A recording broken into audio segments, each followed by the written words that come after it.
Ишкер Абдумалик Айдаров Ошто алгачкылардан болуп жеке төрөткана ачкан. Ал 15 жылдан бери Менчик кыш заводунун аймагындагы имаратты иштетип келген. Өткөн жылы октябрда шаардык мэрия өкүлдөрү келип, төрөткананын имараты мамлекеттин карамагына өткөнүн айтышкан. Будан кийин биз менен келишим түзөбүз деп, жаңы жылга чейин түзө беребиз деп, анан кийин кетти. Келип 2 айга түздүм. Неге 1 жылга түзсө болбойт десем, жаңы жылдан түзөсүңөр. Бу жерден проблема деле жок. Мамлекет көттү, ошо болгону төлөм башка жака төлөнөт да. Хорошо деп договорду түзүп кеттим. Ишкердин айтымында, жаңы жылдан соң мэрия позициясын өзгөртүп, 1 жылдык келишим түзүүнүн ордуна имаратты бошотууну талап кылган. Башталды да, жок, кетесиң деп. Мен түшүнбөй, башкача сүйлөдүңөр десем, жок, кетесиң болду. Берилбейт, снос болот, андай болот, мындай болот деп неме кылды. ГКМБнын начальниктеринен бери келип, Адлет деген бала, Руслан деген бала келип, каматам деп коркутуп, үркүтүп, 1 январдын аягында мына УМСтин Дастан деген баласы 10 жигитти ээрчитип келип, камераларга тартып, телефонго тартып, мынаны тарт, мына чыкпай жатат деп, эшиктерди блокировать этип, чыга тургандарды чыгарбай, киргизе тургандарды киргизбей, жабазын эле жабазын 3 күндө чыгасың деп күчкө салып. Айдаров жер мамлекетке керек экенине ишенип, имараттагы эмеректерди жана медициналык жабдууларды чыгарып кеткен. Бир нече убакыттан кийин ал имарат бузулбай, тескерисинче оңдоп түзөөдөн өтүп жатканын көргөн.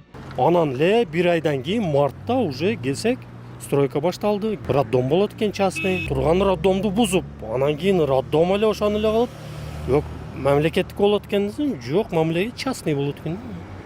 Анан билсе, Сонунбектин аялына ачып берип атыр да болгону. Вице-мэр.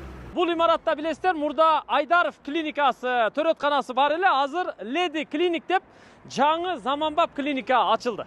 Айдаровдун жубай көйгөйүн мурунку мэр Жеңишбек Токторбаевке айтканын, бирок татыктуу жооп ала албаганын кошумчалады. Биздин жеке төрөтүбүздү эмне үчүн алып, кайра башка адам жеке төрөт үйүн ачты деген суроомо татыктуу жооп ала алган жокмун. Биз буга чейин деле кат жазган аракет кылдык, бирок корктук. Себеби бул иштин башында ошол кезде вице-мэр болуп турган Сонунбек тургандан Экс-вице-мэр Жунусбаев имараттан Айдаровдорду чыгарууга эч кандай тиешеси жоктугун билдирди. Ал төрөткана ГИКтин усталары жашап иштеш үчүн бошотулганын белгиледи. Кийин усталар имаратты жакшы карабай койгондо, мэр аларды чыгарып, имаратты ижарага берүүнү чечкен. Конкурс жарыяланганда эч бир ишкер катышкан эмес. Ошондо Жунусбаев Айдаровго кайра алыңыз деп кайрылган, бирок ал баш тарткан. Андан кийин мэрдин сунушу менен имарат Жунусбаевдин туугандарына берилген. Өздүк баасы 300 000 сом мененчи.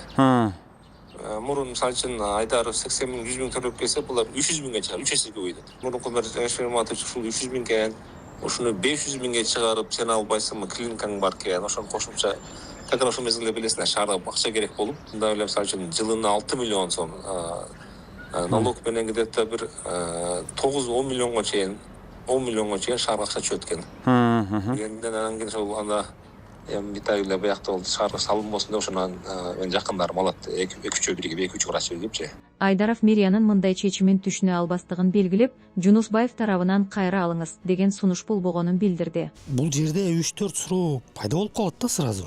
Иштеп турган больницаны кантип строительдерге общежитие жатакана кылып берет? Это бир. Экинчиси, болуптур ошончолук болуптур. Ошо усталарды неге жашатпады? Үчүнчүсү, болуптур, хорошо, алар тамтыгын чыгарып үртүр. А эмнеге мени кайта чакырып, так получилось? Хотя бы извини, давай мынаны башынан баштай берели деген жок. Учурда ишкер шаардын четинен ижарага имарат алган, бирок алигиче ишин баштай элек. Имаратты оңдоо менен алек. Көйгөйлөрдөн улам ал 2 унаасын саткан. Ошондой эле көчүп чыккандан соң башка имарат таба албай, көптөгөн эмеректери жаңгырда калып, анча-мынчасы жараксыз абалга келген. Мына аппарат мына неме иштебей калды. Биринчи бул кичинерээк аппарат али. Булго али будан коркпойсуң. Бул ашып кетсе 7-8 миң эле доллар турат. Калинин көчөсүндө 110 миң доллар. Мындай, грубо говоря, самолет да. Ошонун немеси платасы күйдү. Азыр минимальный расход 4 миң доллар деп турат да. Это из-за переездов, перепады температуры и баягы тарактатып чыгарган деп айтты да.